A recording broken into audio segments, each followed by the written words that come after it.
Alright, we're Nothing Coherent, and this is our second episode. Over here is... I'm Zach. And I'm Ryan. And I'm Brandon. So, what have you guys been watching or playing this last week? I went through and I watched a few of the films that are on our top 10 that we're doing today. Other than that, I haven't watched really anything new. I've been playing some more Fallout still. I'm really enjoying my pickpocket thief build that I'm doing. It's actually really fun to see how I have to plan through going into a place, because I'm playing on survival, and in that mode it's like you die, you go back to the last place you slept in a bed. So I'm sneaking up to like even death claws and trying to put like a grenade on them so that they don't kill me. So like right now I'm level 38. I just got the last perk for sneak unlocked, and it is hard, but it is so much fun. It's really rewarding when you kill a super mutant with a missile launcher with a frag mine, and I'm like, yeah, I'm awesome. So... We can hear someone outside. Yeah, somebody's outside screaming. So if you hear the screaming, it's on our end. You're not being chased by a murderer. No, we will be. At some point. I got to see Spider-Man Into the Spider-Verse, Bumblebee. We'll talk about the Bird Box movie Yeah, in a second. Oh, yeah, and then, let's see. Saw another one. What was it? I can't think of the last one I saw. So what'd you think of Spider-Man? it's one of my favorite movies already, and I didn't have very much expectations for it, except like I know other people were talking to me about it. They're like, "Oh, it's so good," but I'm not very familiar with the Spider-Man comic at all, but that was a really, really fun movie for me. It just in general, and I really enjoyed the different just the different Spider-Man characters from other comics kind of mixed in with it, and I didn't know anything about them, but I still liked it, and I liked the Miles Morales kind of kick in. I didn't know anything about it, so sorry, I'm like completely distracted right now. But And then Bumblebee, what'd you think of that? I actually really liked Bumblebee too. So the last two movies I've seen are some of my favorite of the year. But Bumblebee was a really, really good movie. I'm not a huge Transformers fan in general, except the first one. I like the first one, but the other ones I didn't really like that much. And this kind of gave me a little bit of life into that, and I just like the Bumblebee's relationship.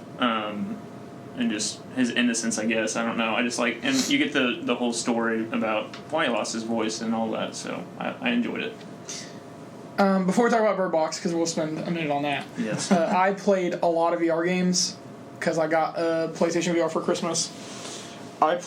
We played Beat Saber. Beat Saber was awesome, dude. It is probably the best rhythm game, and it's a workout. So you have a lightsaber in each hand, and you do the rhythm, and it is. Like, I did not... So, easy through hard is, like, for me, not bad. Like, I can do those. I struggled on easy. Expert, though, is, like... I would rather cry and be stabbed than try to do that, because you have to move so quick. I watched him play, and, oh, man, that was intense, just watching. I was like, how do they expect me to keep up with this? I feel like I'm playing Fruit Ninja on steroids. Like, this is just insane. Well, it's cool, because when you smack them together in virtual reality, they both, like, vibrate, like the lightsabers are hitting. Yeah. Okay. Yeah, I've got to play this. He just runs out of here, and... Like, I'll be back, guys, a little bit. I made my fiance play Resident Evil 7 for a little bit. Unfortunately, we ate some bad food the night before, so she got sick before anything like really big happens. I was like, like I was last week. Yeah, that was stupid. What are you talking about? Oh, yeah, I got sick last week, guys. That's kind of why I stepped out. You can kind of see that or hear that, but yeah, no. People have been getting sick. There will be an unedited version released eventually with Maybe Zach throwing up with puke noises. It'll be fantastic. So I also played. We played. I had you play some Tetris Effect. Yeah, Tetris Effect. That was really fun. It is so relaxing. So it's Tetris, but the world around it evolves as you're playing through the so the goal is to get 36 lines or complete 36 lines of Tetris, and as you're sitting there playing, the world like evolves, and it's rhythm. So so as you move the Tetris down, music plays when it hits, and like depending on what block it is, the music changes too. It was so cool. Yeah, it's like really surreal. I was so much more focused on just actually looking around in the VR, especially on the deep the first world, where you're underwater at the ocean floor. I was like, this is the most relaxing thing I've ever played. Yeah, when you get lines, it lights up in different areas, so like you're looking around in the VR and like new fish will appear and stuff. It's really cool. It's super relaxing. Like I could see if I ever had a bad day just turning that on and sitting there for like an hour or two. And I remember my mom, side note, but my mom was like a hardcore Tetris fan. Every parent who that was just like right when the like computers started getting games and stuff. Like that was one of my earliest memories. And every day I would come home from school and Tetris would be playing.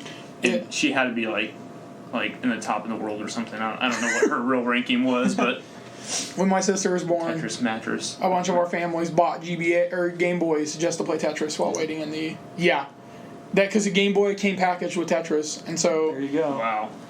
It was like it's still like one of the highest selling games of all time. Yeah. Fun fact for me, it's not the highest. My experience of playing Tetris was a big hand in why I was head bag boy when I worked for Kroger. It was really cool.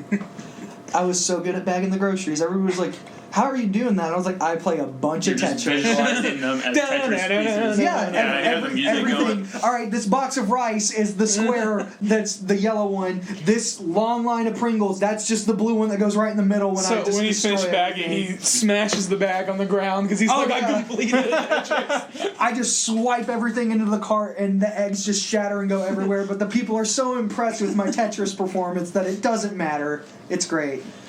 I downloaded Astrobot. I've heard it's like one of the best games all year. I will play it eventually. I did not play Madagascar. It's been a long week. You've got a week. But I procrastinate till the very end. It's 5 hours. I got this. Well, hey, it's not a long game. Don't underestimate Madagascar. I did play one other game, which if we were doing a top 10 games of this year, it'd definitely be on it. So it's called Moss. It's supposed to be only like 3-4 hours, which I'm currently an hour and a half. Imagine you're in VR and it's like looking at a diorama, and you control this little mouse that like walks around it, and you can like move in to like look in the diorama and like look around to like figure out clues and stuff. And it is incredible, and it's such a cute little story too. Like it's for sure made for kids, like young kids to play VR, but it is a lot of fun. Some of the puzzles are actually kind of hard. Some kids would never get that, but I feel like VR's kind of stepping up their game with games in the last few months. I think a lot of games came out over like the last year and a half, and I sold my original VR, and so when I got this one again, I was like, well, play with the backlog. So we'll see how well it keeps doing in the future. I'm worried that we've either peaked or they're going to stop until PS5, because this is either a gimmick that is just basically like because they put out a bunch of bundles, because there's like 3 bundles that are out to move units, and I'm wondering how much of those are just trying to milk it. Yeah, and try to get them out because they're like, we made so many of these, please take them, because they made a bundle with Borderlands and Beat Saber, a bundle with Moss, and a bundle with Creed, and so like I'm just worried that all those are out just to be like, get these out the door, come on, we got to get rid of them because we've made so many. But I'm hoping it's good. I love the VR. I don't know how long I play it. We'll see. Oh, I did play one other thing. So I got a bunch of Switch games too for Christmas. I played Captain Toad, which is probably the most underrated puzzle game ever. Yeah, it is so much fun. I played it while watching Avengers yesterday, I think, some day ago. But I laid there on the couch and just played it, and I was like, the other day ago. Yeah, on a Saturday, it's Sunday. Yeah. So, Bird Box. I'm tired of the memes. I haven't watched the movie yet. I'm tired of the memes. You can almost figure out the whole movie by the memes. I know that they're in a rowboat or something at some point on the river. The best meme wasn't even a meme from the movie. It's the Netflix is trying to figure out how 45 million people watched Bird Box. With six accounts. Yeah. Who watched that? Now, okay. Bum that password. Boys. So we'll do this like we do a normal one. Pros, cons. Sandra Bullock is good. Yeah, I definitely think she did a really good job. I don't really have any issues with her acting. on it, even though she was blindfolded for half the time, which is a whole different, like, I mean, really, acting blindfolded in that for half of the movie or whatever. I mean, I guess probably like 75% of the movie. I feel like she was only blindfolded for like 25, if that. Well, okay. I don't want to start just ranting.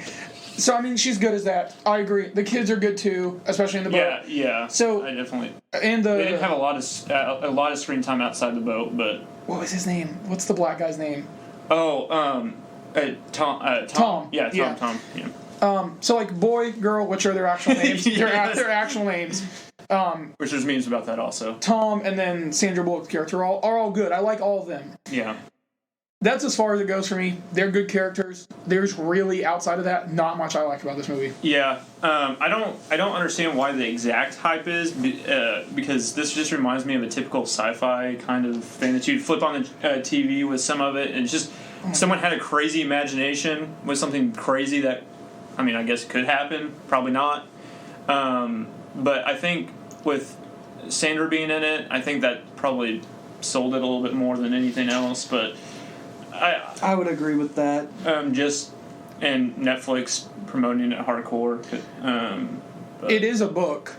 I did realize that because I was about to say based on a book? It's based on a book because I was about to say this is the sci-fi version, like the Sci-Fi Channel version of A Quiet Place. Yeah. But the book did come out before, like back in 2014, which I'm not expert on the book. I read a lot of articles the other night, like reading what the comparisons were because I wanted to know. I was like, well, why is this so hyped up? So the book, to my understanding, paces it differently. So I'm going to kind of spoil That's something. fine. Minor spoilers. I don't really think it's... Everybody's 45 million views. Zach. Come on. Yeah, that's fair. Zach's So- probably the one out of, like, The movie's broken up as a Netflix into account. 3 parts. It's before the incident, during, and then after. The book is broken up into 4 parts, but it's in order. The movie Goes cuts back and forth, the cuts yeah. around.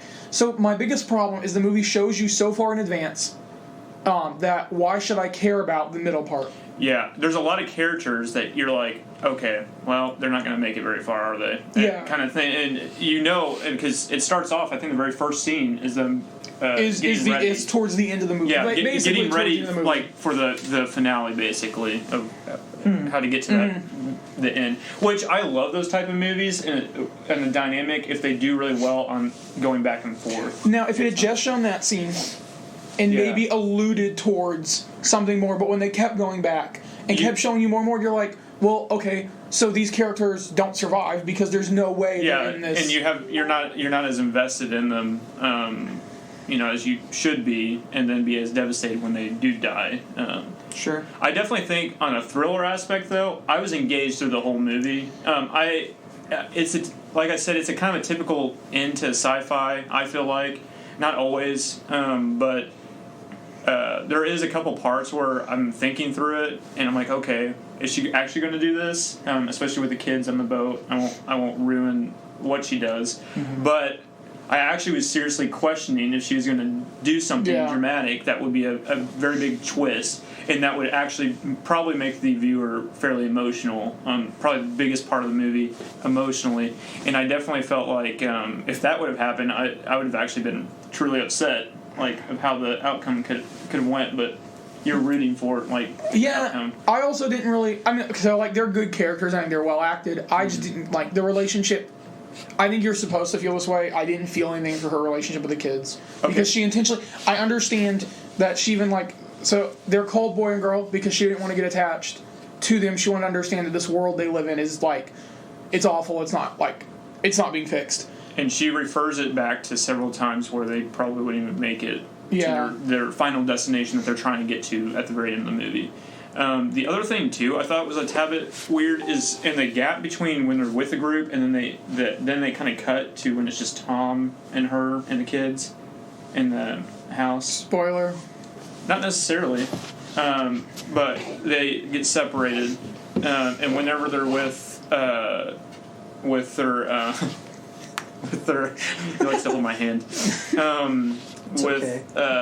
When they're separated, I think the gap, like that was a strange gap to me. Yeah, it's because it's a jump. It's like it's just a weird jump. Like I didn't feel like there was something missing out of that. I couldn't probably put the nail on that, but another thing I didn't like is so there's a part of it where they introduce another new character.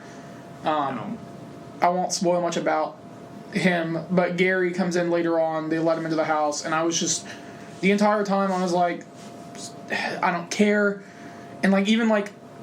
So I read in the book they spend a lot of time with Gary and with the group, so it like makes more sense. But in the movie, I felt like it was just this character that nobody cares about. And he came in a little too late, probably, in the movie to make him relevant. Which this movie's already 2 hours and 5 minutes. Me and my fiance stopped it at 1 hour and 30 minutes, and we're like, this has to be almost over. Yeah, and it was like another 30 minutes. I checked it at 1 hour and 45 or something like that, and I'm like, that's insane. I'm like, okay, this thing's got to be wrapping up soon. Yeah, because A Quiet Place is 1 hour and 25 minutes, and it's perfect for that runtime. Yeah. And it is just like, I understand this came before book-wise, and like, in concept this is before, but it was just... I think that first quarter of the movie, the very beginning obviously is necessary, but right after that, I think if they could have shrunk that down a little bit, introduced the first lady that comes to the door or whatever, a little bit earlier, would have gotten the plot probably going a little quicker, which would have been a little bit more interesting, kept that time down a little bit. So I'll let you give it your score, because we probably should. There's no reason to keep talking about it. Yeah, probably not. I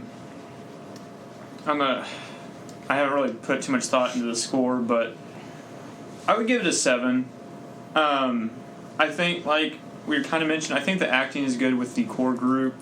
And as a thriller kind of aspect to it, I was engaged through most of it. And I think it developed enough with the characters that you had emotional connections to it. So I would give it a 7 and just call it as it is. I give it a 5. I truly did not care for this movie, except for the relationship that Sandra Bullock and the kids had. I mean, it's well acted, but even if it's well acted and I'm bored, because I was on my phone a lot during this movie, because the first 20-30 minutes I was like, I'm engaged. I was like, I'm intrigued, but as we progress I was like, this is not doing it for me, and I hated the pacing. I thought it was weirdly edited. I think it's worth your watch, but if you haven't seen A Quiet Place and you watch this instead of it, I'm very disappointed. But I mean, I get it, it's free, but overall I think it does not, the hype it has right now is just not deserved. If Sandra was not in this movie, I think... Oh yeah, it'd have been, yeah. She's the one that saved it from... Well, yeah, name appeal. Collapsing. Yeah. Yeah. Well, I think that's why it was like... my future mother-in-law watched it because she loves Sandra Bullock. That's fair. And, does not really care for horror movies, but she was like... I'm 90% sure on that, don't hold me to that if you, for some reason, listen to this. She, busts through the wall, and she's like, don't you lie to that. But okay, so we should get into our topic of this episode, which is going to be 2018. We're going to do a top 10 movies. I figured we should do our game real quick. Yeah, that's fine. We each have a game of the year. Me and him have some more games we're going to talk about just real quick, because I played some that impacted me and I would like to talk about them, which we'll go over some. I think you've played some of them. I don't know if you've beaten them all. Yeah. So we'll do a game of the year, which I guess we can just give our game of the year, and then we'll just talk about the games, the other few I've that got a have couple runner-ups I want to talk about. But Sure, that's fine. We can do So, I'll start. My game of the year is Celeste. Okay. It is a game that impacted me on a level I did not expect. God of War almost got this. Celeste is... It's about depression.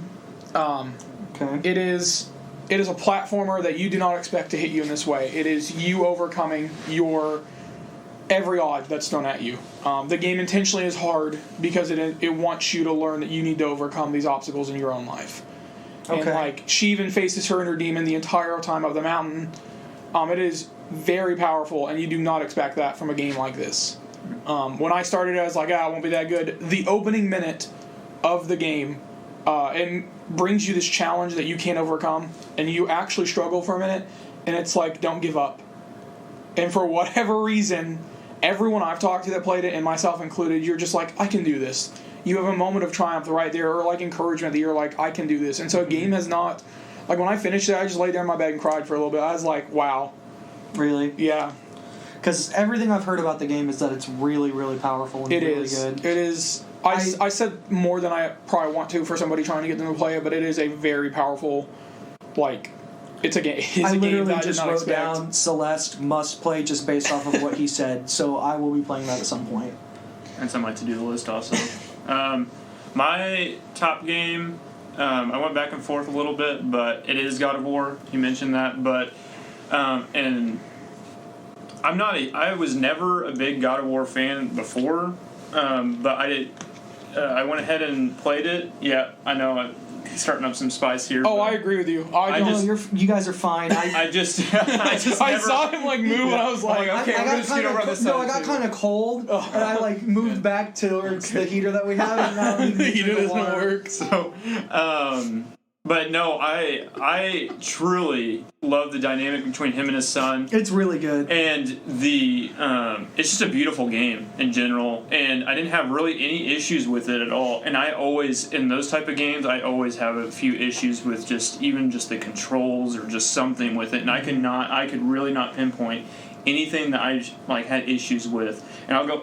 I guess I can go. You can go ahead and hit your. Well, I want to. God of War, yeah. I think the one shot was super cool because it's all one. It never loads. Yes, it's one continuous shot. Yeah, that's one of my favorite things too. Throwing the axe is probably the closest we'll ever get to a good Thor game. Yep, yeah. I agree. When it comes back, and especially when it hits enemies on the way back. That's one of my favorite things. I won't lie. The game. I put the Immigrant song on from Led Zeppelin while I was playing that game at the beginning when I found out that I could throw the axe, and I was like, okay, now I'm Thor. Yeah, it's awesome. I had heard a lot of hype for God of War before it came out, and I was like, there's no way this game is that good.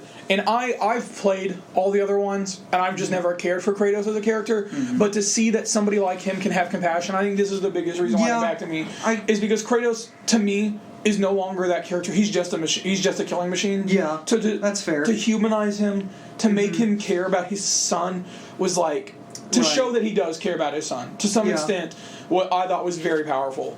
So that is my number two. I also base that off of replayability. For me, I don't like to replay games that much. Yeah. But I could easily play through that whole game again and not have a single problem with it. I have one reason why it's not my number one. Actually, two. I still prefer not the games themselves.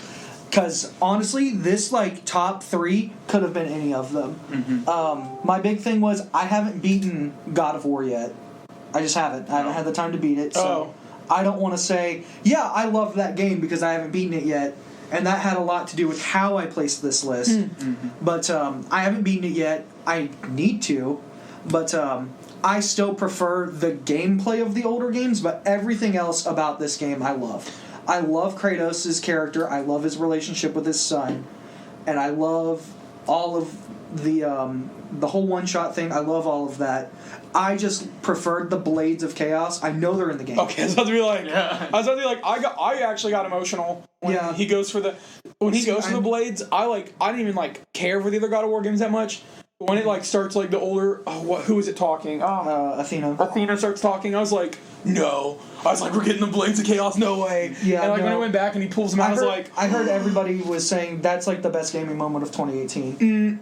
It's up there. Yeah, it's high up. I'd agree with that, but because for people like me who have followed Kratos, for him to get to this point where he has compassion to go back to something so brutal for him, because the entire game you can notice it. He'll look at his arms and still feel the pain of the Blades of Chaos. Well, I mean, he's literally covered in the ashes of his sins from everything he did before. That's why his skin is as pale as it is. So that's also a visual reminder for him. So that really builds on his character. The only reason God of War is 3 for me is I didn't beat it. I didn't know that. I thought you beat it. No, I haven't beaten it. So Alright, so hopefully that changes your opinion of me a little bit. Because I could gush about God of War for a while, but we should let you do your. Yeah. You can technically beat this. I haven't technically beaten it, but there's... Okay, but World of Light is so big. It's Smash Brothers. I love Smash. Oh yeah, no, I agree. It's a top tier. Just when you were like, I beat God of War. Well, because for me, my whole appeal of getting God of War was its story. Smash, I was like, I can get this game and never play World of Light. I get it. I'm just, and I know, but it's I could never finish World of Light and still enjoy that game. If I never beat God of War, I'm not going to feel closure on the story. That was my main reason for differentiating the two.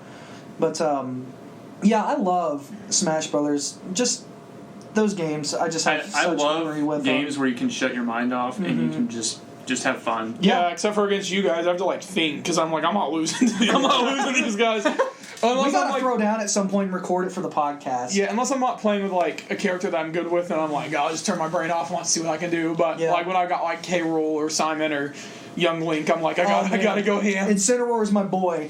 I love Incineroar. I don't know the only thing about him.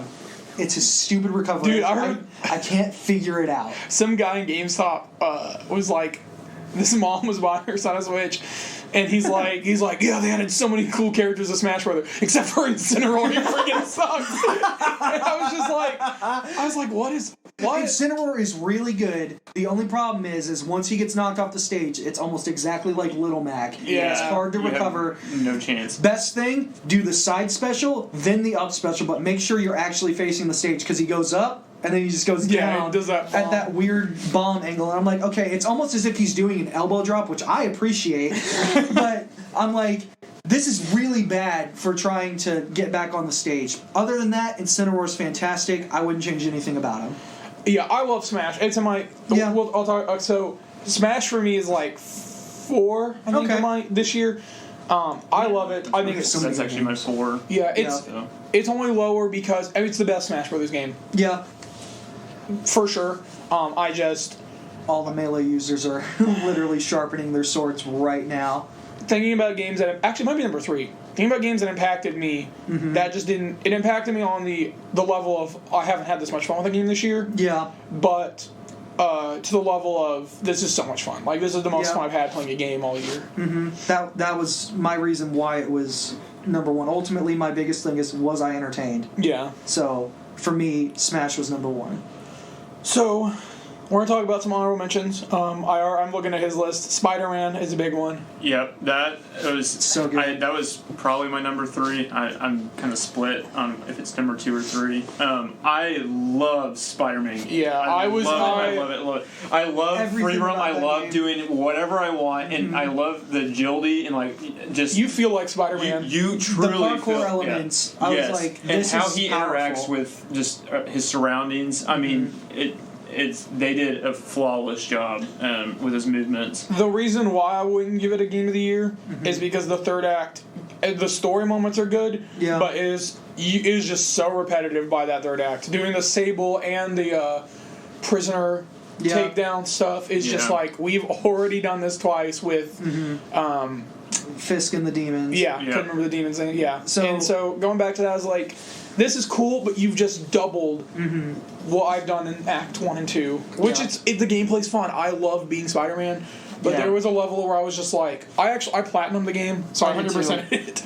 Wow. Yeah, okay. We both did. But that was just because I had so much fun wandering around. But there were times where I was watching a YouTube video and just trying to swing around. Yeah. And I was like, okay, cool, now a crime happened or something, because there are so many stupid things you had to do. My big thing was, for me, once I got to Act 3 and I saw that they were doing that, where I have to go after Sable and the prisoners, I was like, okay, I'm just going to save this for later, because it was exactly the same stuff. So I just played right through the third act, and I got a different experience, and my post-game flowed a lot better because of that. I just was scared I wouldn't go back. If I beat it, I'd have been like, nope. That's fair.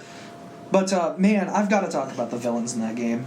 Well, we gotta be careful not to spoil any villains. Okay. But the big one that they marketed then, Mr. Negative. Yeah, Mr. Negative is surprisingly good. He's really well fleshed out for a character, I think, for a game. Yeah, I think he's probably one of the best Spider-Man villains that you've never heard of. Right.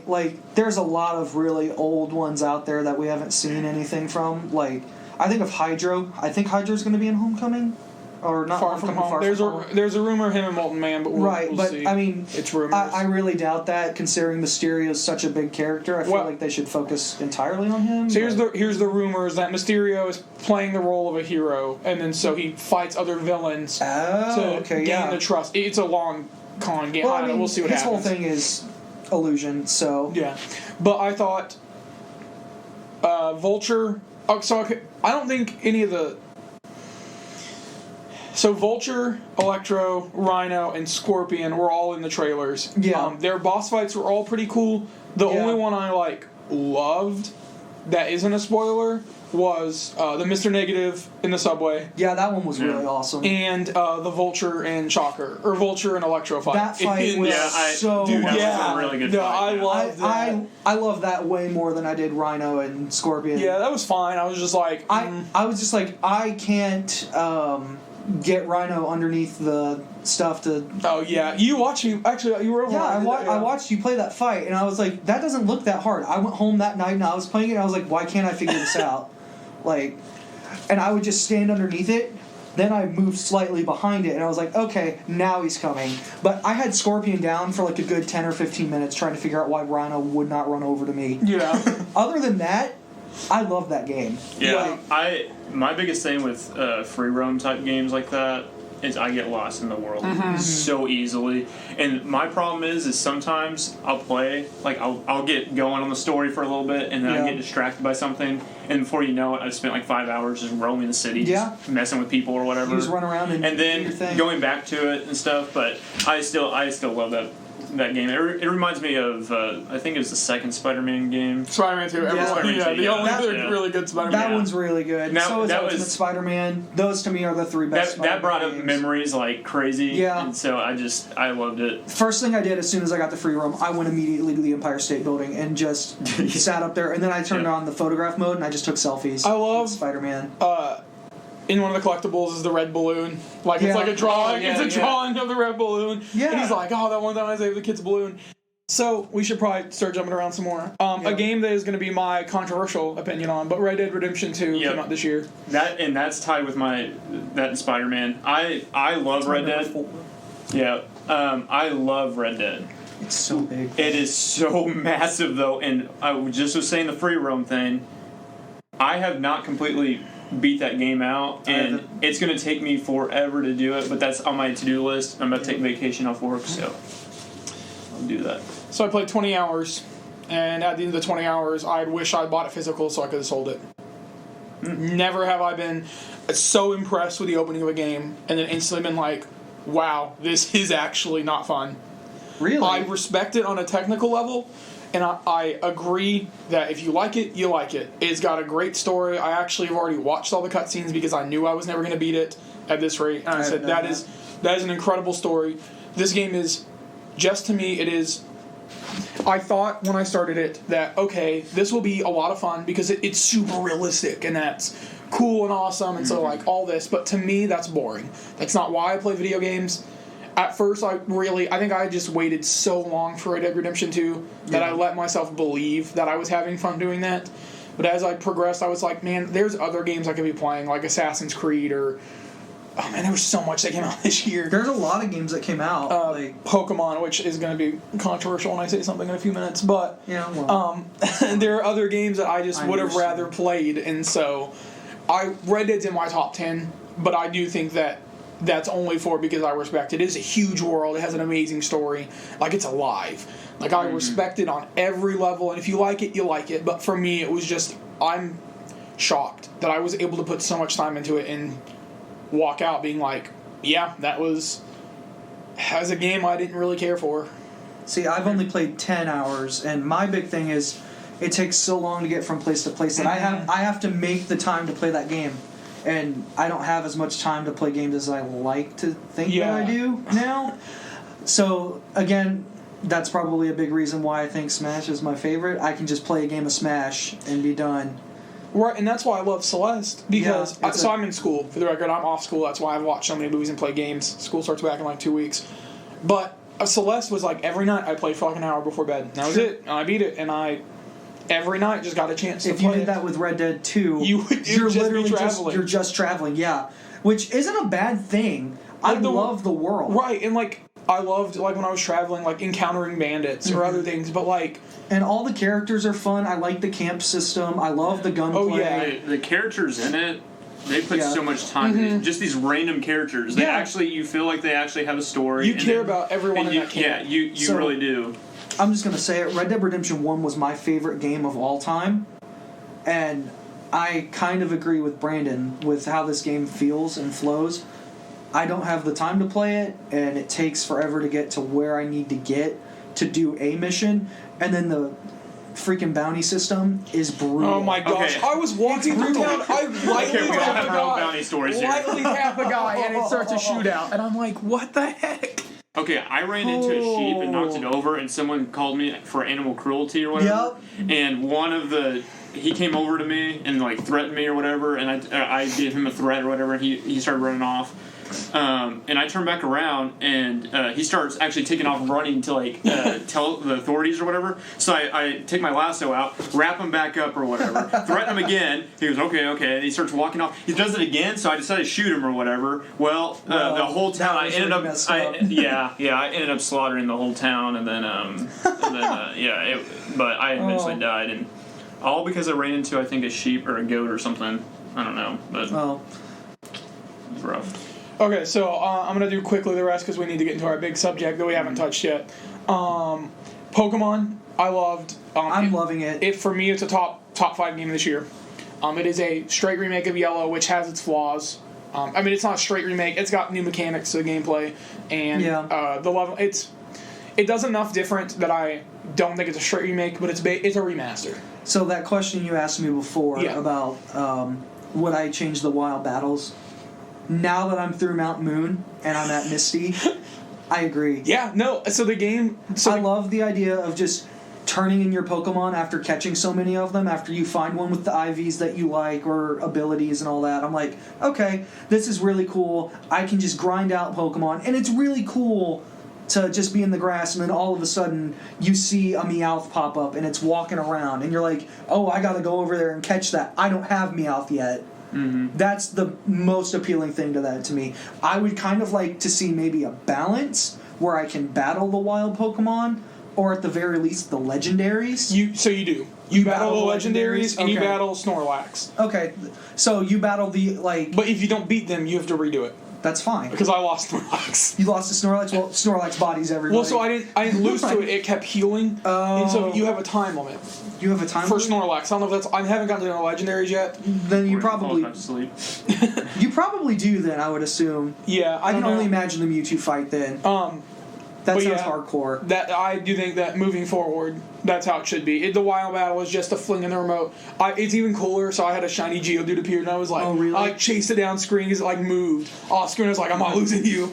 Yeah, I think it was shiny Caterpie. Yeah. that I got. And And I was like, yeah, I got a shiny Caterpie, and then I was like, wait, Caterpie. Well, because like the mechanics are like if you do 30 of the same Pokemon in a catch there's a whole balance thing. You can like shiny Pokemon appear which have better stats. Yeah. Not the best, which is really dumb. But I think it's some of the most fun I've had playing a game as well. Like Nintendo has knocked out of the park with their It's last really year. entertaining. Dragon Ball FighterZ was the fighting game that Dragon Ball always deserved. Yeah, I agree. It's a really fun fighter. I feel very strongly about it. I could see it being like the competitive fighting game for a while until the next Mortal Kombat comes out. Apart from maybe Street Fighter V and Soul Calibur 6. That's out. Yeah, that's out. Street now. Fighter 5's out. Mortal Kombat 11, Yeah. and then okay. Right, like though I see it. I see it on that level of Okay, yeah. how passionate people are about it, and it helps that DBZ has a super passionate fan base that's keeping that game alive. Well, and that Sonic Fox Yeah, just won the whatever. That wasn't trending gamer. Best esports player. yeah. So like, even though we don't watch esports, that was a big deal because Game Awards has almost as many people as the Oscars. It was like 200,000 less than the Now Oscars. I do Jeez. have one complaint about that game, and that's the story mode. Yeah, story mode sucks. And you would think, because when we said the end of the Heroes one is like, well, go play the other ones to find out, and then none of them connect, you're like, Yeah. I was so mad. I put so much time in that story mode. Now I love all the combos and I love the tag system, but there are times where you get cornered and you can't do anything. I feel like I get stuck trying to like warp behind them to counter or to tag out. I feel like I'm pressing the button and it's not countering for some reason. Maybe you just gotta get good. Yeah, that's true. I'm not really good at it. Like, I love the game, but I'm not great at fighters. Yeah. But it's a lot of fun. It is super satisfying to play as Goku and get your ult off where he, like, goes Super Saiyan 3 and just blasts them with the Kamehameha wave, and you just see their health bar, like, shatter. Yeah. It transitions to a new location or the fight's over because Goku's really good. I'm gonna quickly. Moss is definitely my top 10. So is Beat Saber. Oh, I liked Beat Saber. I'm hoping Astro Bot will be too when I play it, but I loved both those games. They're not like worthy enough to be number one because they don't give me the emotional. Well, Moss might, but Beat Saber doesn't give me that same emotion. But it's for fun, for replayability and like a game I have fun with. Or I you would can put have a Beat lot of Saber. people over and just have a good time with it. Yeah, like tomorrow I'm taking it over to my fiance's house, and we're definitely going to play that in Skyrim in VR for like hours. Can we play it tonight? We can't after church. Okay. Yeah, I'll come. So I'm trying to think of any other games we need to address real quick. I should have made an actual list for this one. Did I make a list? Sports games, I can just throw that in there. Sure. MLB The Show. His WWE. Oh, you 2K. I do. MLB. I'll mention MLB The Show real quick. I still think MLB The Show is still the best sports game in the past 3 to 4 years. NBA 2K, their story was a little bit better this year, or I guess it was technically released, this year. But MLB The Show still has it, and they just keep on improving. And the team that is working on it, they just have not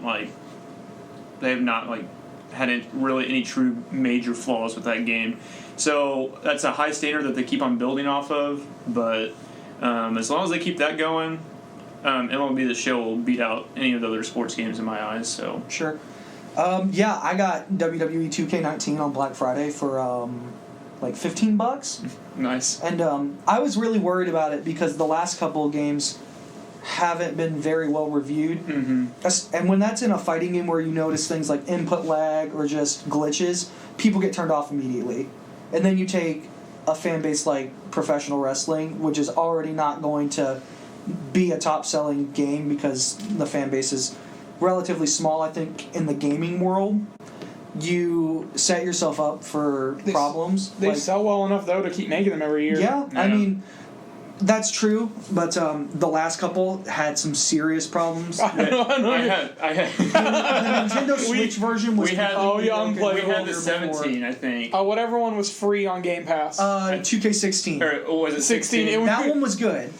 We made characters for everyone in our house when we lived together, and we had them fight when we had problems. Whoever won the... Which it sucks because his character was made like so far in advance that he leveled up so much. He just beat us all. But so essentially what this game does right is they give you your own story mode finally.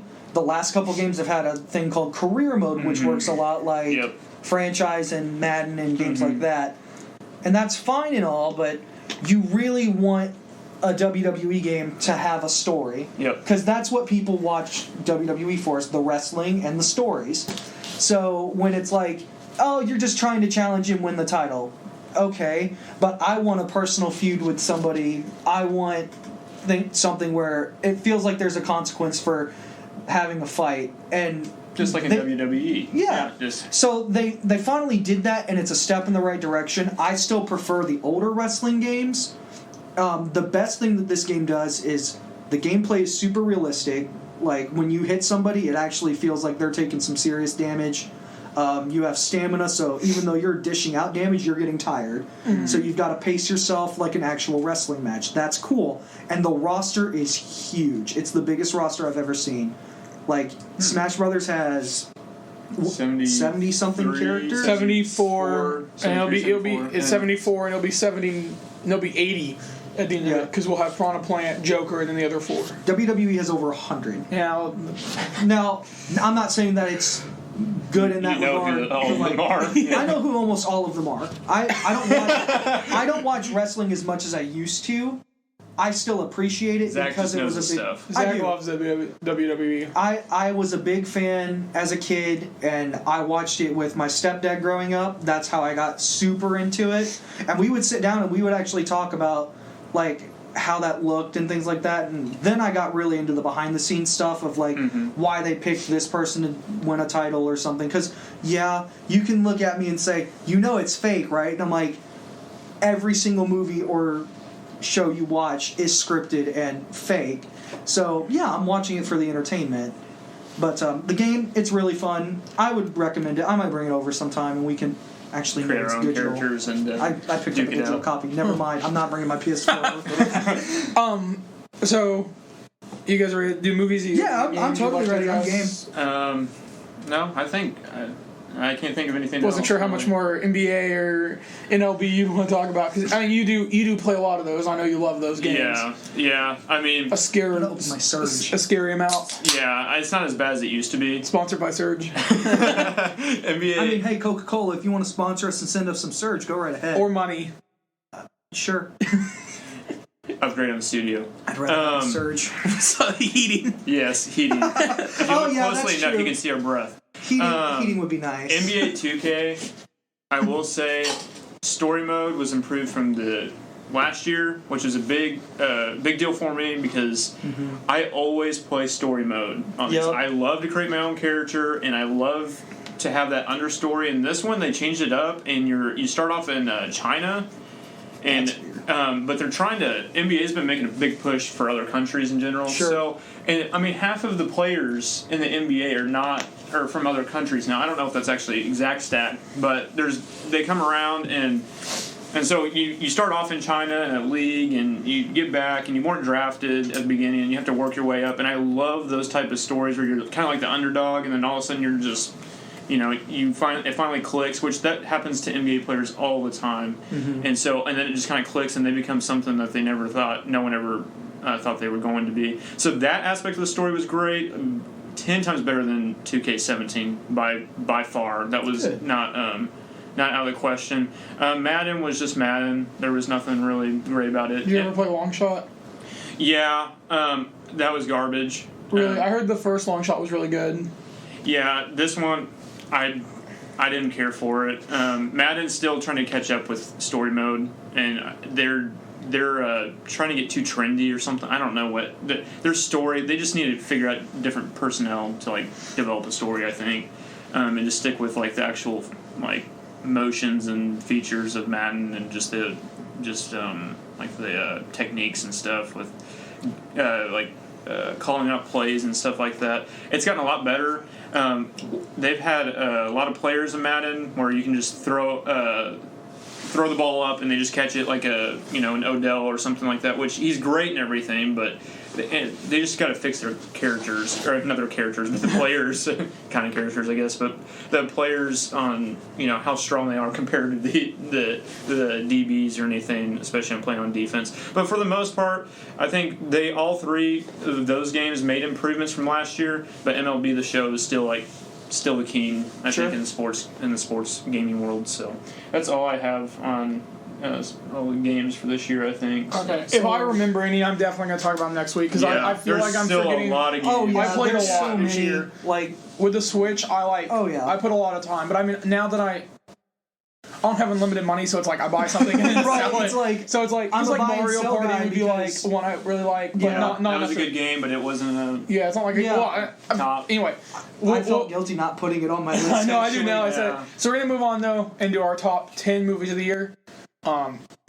So how it's going to work is Zach's going to give 3 of his, and we're going to go over the line. We'll keep doing that until we get all the way to the bottom. And you'll understand as Zach shows. And we'll try to keep this pretty quick for you. Yeah, I mean, some of these...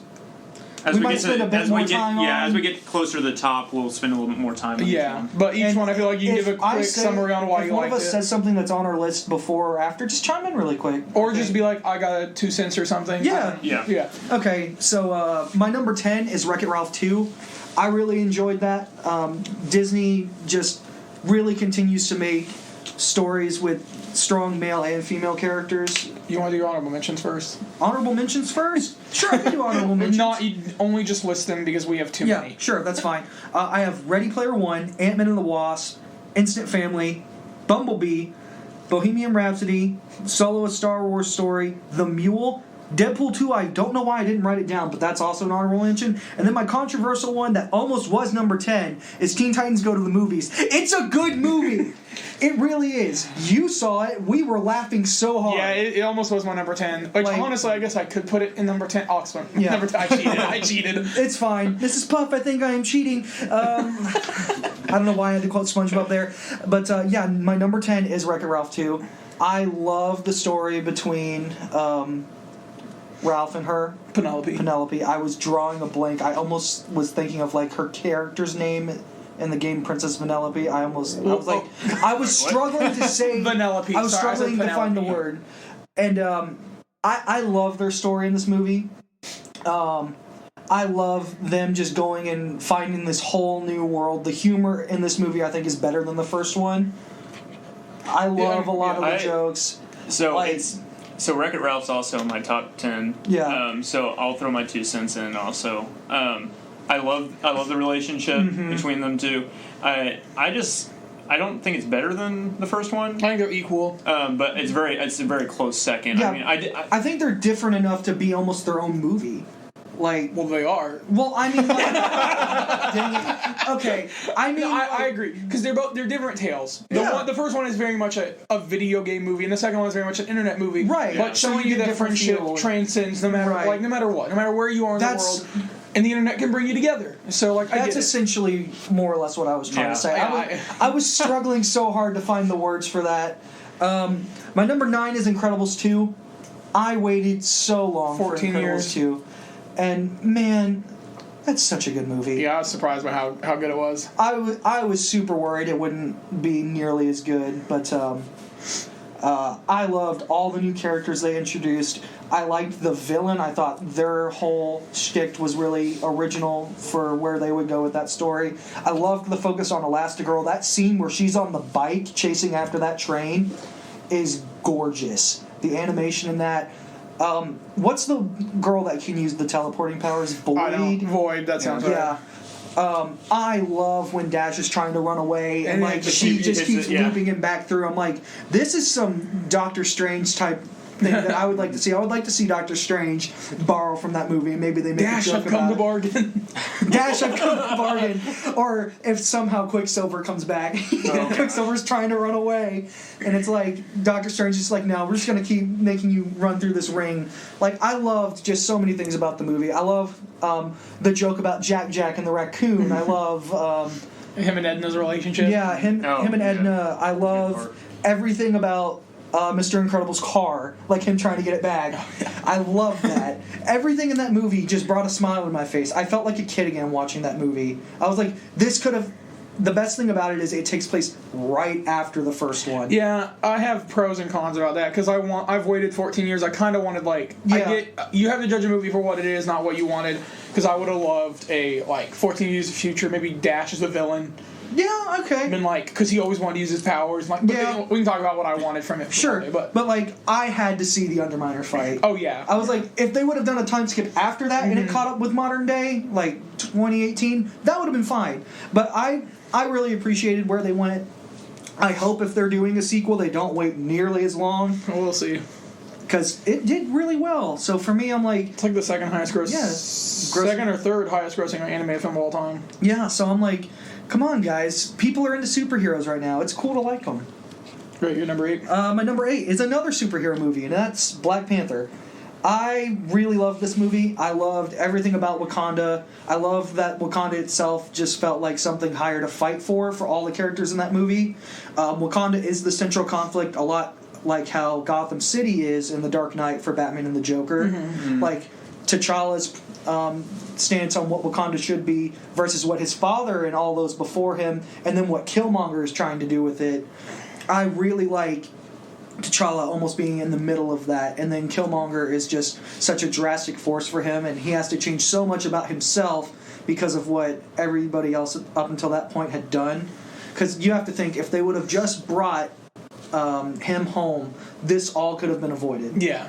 And it's like, I love the representation of two different forms of culture represented in that movie with Killmonger, where he comes from and where T'Challa comes from. I thought that was captured very well. And then Killmonger is just probably my favorite MCU villain next to maybe Thanos. Okay, I was about to be like, you say over Thanos. No. Thanos is still right. Well, he's not a villain. You're right. Thanos isn't a villain. Oh, yeah, Netflix had to change it. Yeah. So I thought that was great. So I'll quickly do mine. Number 10, I cheated. It is 3 movies because I felt equally the same about all of them. Blockers, Tag, and Game Night. All 3 of these films, I laughed almost the entire way through. I was genuinely surprised by how much I love these movies. They are fun comedies that I rarely like putting a comedy in my top 10. I kind of did in my top 10 of all time, which got deleted because it wasn't a good episode.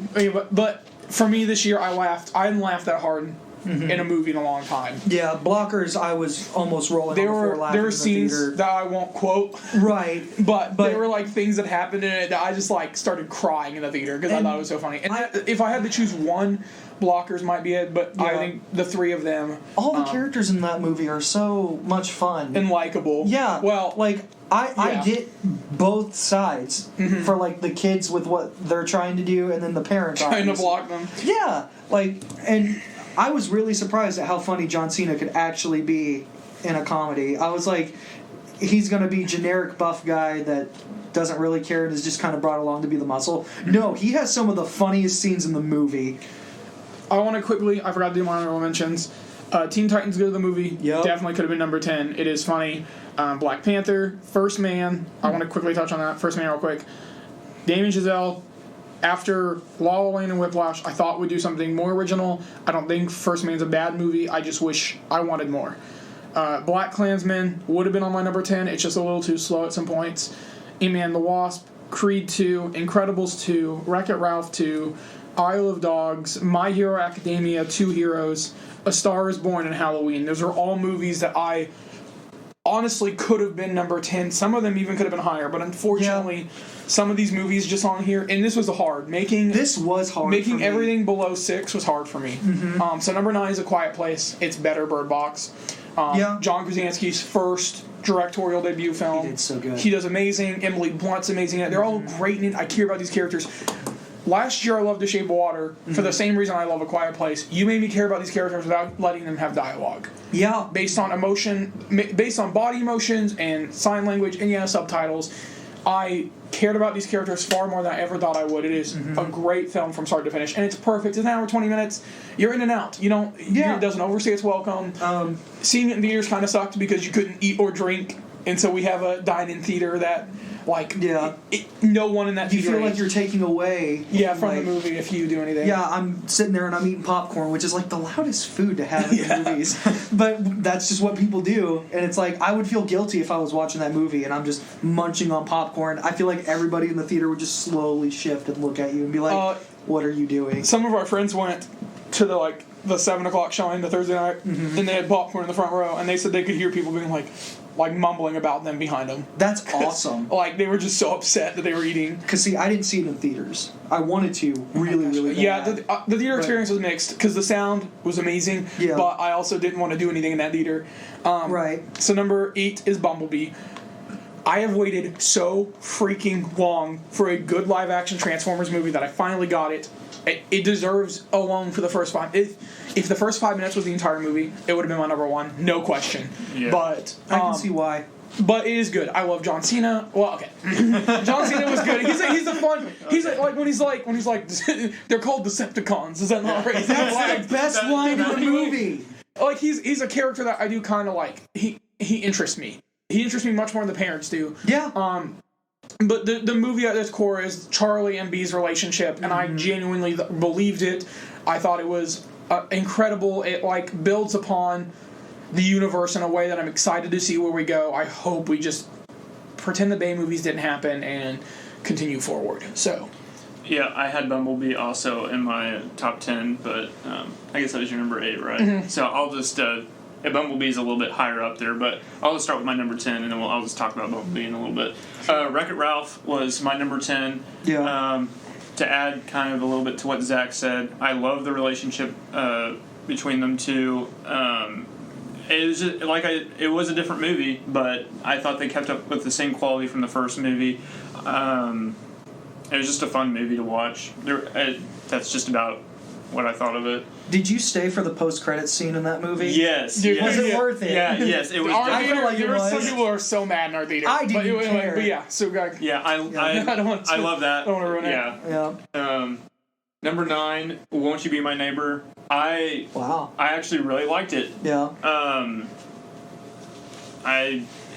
It's a little different than what I was expecting, I guess, but for the most part, on an emotional kind of touchy-feely kind of thing. Oh, man. It definitely hit the spots, and it kind of made you reflect off things a little bit more differently just in your life, I guess, in general. Yeah, maybe feel bad. Yeah, yeah, you're just like, but I love those type of movies. They get you to think a little bit different than just So I love movies where you can just sit, chill, relax, not have to worry about anything. Cry the entire time. Yeah, but The one I love of Mr. Rogers. Yeah. Yes, I love Someone, please.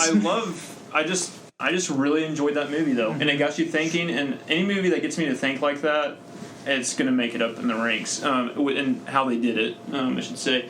And then number 8 was Halloween. Okay. I really just enjoyed the movie. Oh my gosh, I just went blank. That's fine. I have that on my list too.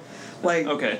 I love the original, so getting a movie. A proper sequel. Yes, and get it and having Not that that big of the a gap original in Halloween time. 2 isn't Yeah. bad, but I like this one so much more. This one felt a lot more like, I think, what John Carpenter would have wanted to do if he Then could have. on the music. Yeah. The opening of the movie, people actually cheered. Yeah, and our theater they cheered too. And then at the very end, when Michael looks over the balcony, Yeah. and it's reversed where she's gone. Yeah. Like, sorry if that's a spoiler for anybody, but That was such a that good was way. so yeah, good. our theater also Yeah. erupted. We I have never. lost it. Yeah. Like, I love the long takes of Michael walking through the town that feel very much like the original 1977 film. The music, of course, is really good. I actually care about almost all the teenagers in this movie. Like, Except for the dude who should have died. Oh yeah, the so boyfriend. mad. The Yeah. boyfriend that took should the have phone died. and threw it in, like, what was it, pudding? Or If some, something? whatever did Yeah. it broke Or- the phone. Yeah. Yeah, completely destroys that poor And you're girl's like- phone after he gets caught kissing some other girl Yeah. at the dance. I'm like, oh, that dude's gonna die. And he doesn't. He I was doesn't. like, I hate this movie. He doesn't. That was why it's not my top 10. Justify him. But the guy who was nice to her and That was he's, weird. yeah, it was weird, but like he didn't do anything totally wrong. She like pretty much pushed him away. It was like, no, back off, and he did. So I was like, okay, whatever, maybe. But then he died, and I was like, so we saved the jerk kill for him instead of the other guy who should have deserved it. Yeah. I don't know. They wrote that twist. guy out of the film almost completely. Laurie Strode. Yes, that's what. Okay, that's where I Yeah. went blank. So I was trying to think of her name. So, Great. yeah. This is kind of Zach's up your alley. I don't want to. Or, Jamie Lee Curtis does incredible. Like it's an honorable mention for me, which I said earlier, but it's a great it is a great follow up, and for her to still have these acting chops to Yeah. show the damage that something like that, to show what She captures that post traumatic stress Yeah. so well. But then by the end, you're like, when she actually faces Michael, Yeah. she's calm. Yeah. Like for the 40 years that she's been waiting for him to get out, it's like you don't know if she could face Michael again, but by the end, you know. There's so much confidence there, and Right, like in the moment, it's like she's not afraid, and Yeah. I love that. And all the characters that are in the final confrontation have a good reason for being there. Like with Laurie and her daughter was raised with that fear that Michael's coming back, and the entire time it's like, okay, he's never come, he never will. She just needs to get over it. And then of course he does, and who does he go after and terrorize? Her daughter. Yeah. So now these three women have to face Michael, and it's just such a good confrontation. Everything about that film is fantastic. It tells a really good story. I really hope that they just leave it there. Without spoiling it, I think we're getting at least one more. Yeah. I cannot see them not doing anything else. One next. money wise, it made a Yeah. lot of Yeah, money. it It's did. the second, It performed third, really well. third highest grossing. No, it's horror. Third highest grossing horror movie this year. Yeah. It's not R rated. It's probably the lowest because A Quiet Place.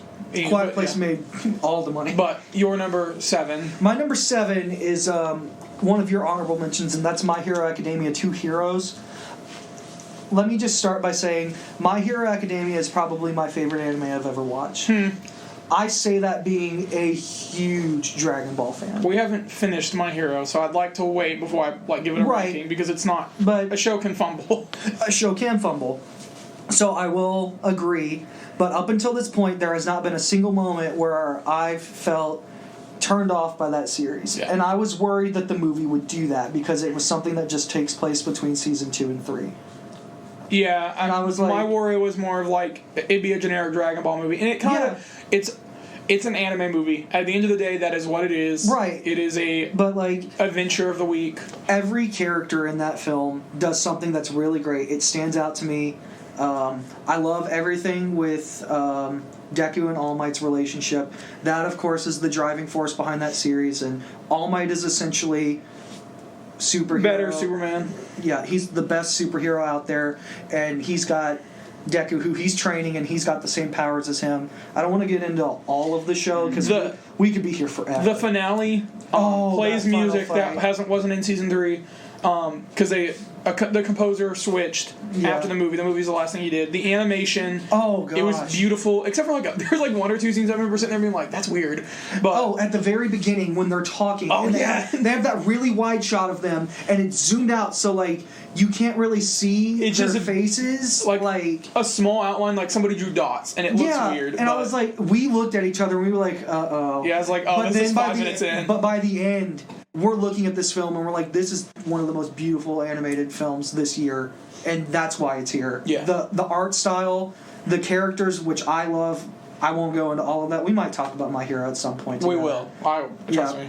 We need so, I'll keep it short. It's a good film. It's my lesser-known film that's on this list. It's, I guess, what you would call my dark horse, so that's why it's there. Okay.